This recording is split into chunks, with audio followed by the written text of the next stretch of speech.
Le petit oiseau et le jardin magique. Il était une fois, dans un petit village entouré de champs de fleurs colorées, un petit oiseau nommé Léo. Léo était connu pour sa curiosité et son amour des aventures. Un jour, alors qu'il volait au-dessus des champs, il aperçut un jardin caché derrière un mur de pierres anciennes. Le jardin semblait mystérieux et attirait Léo comme un aimant.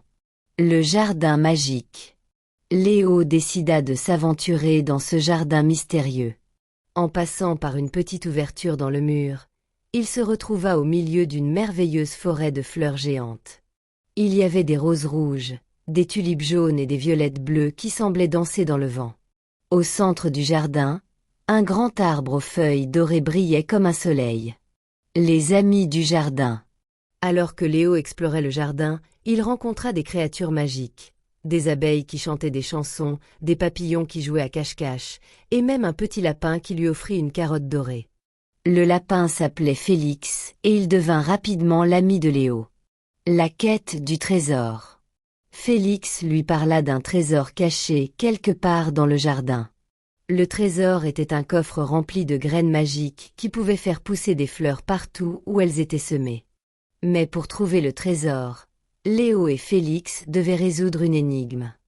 Où la lumière du soleil ne pénètre pas, mais où les étoiles brillent le plus fort. C'est là que tu trouveras le trésor.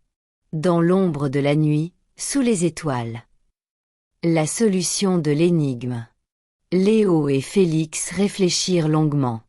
Finalement, ils comprirent que l'énigme parlait d'un endroit où la lumière du soleil ne pénétrait pas, mais où les étoiles brillaient fort.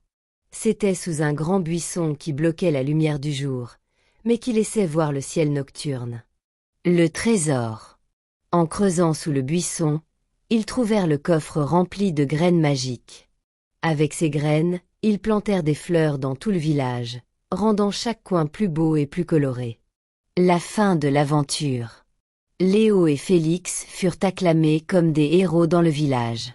Le jardin magique devint un lieu de rencontre pour tous les enfants, où ils pouvaient jouer et apprendre ensemble. Léo continua à explorer le monde, mais il ne jamais oublia son ami Félix et le jardin magique qui avait changé sa vie.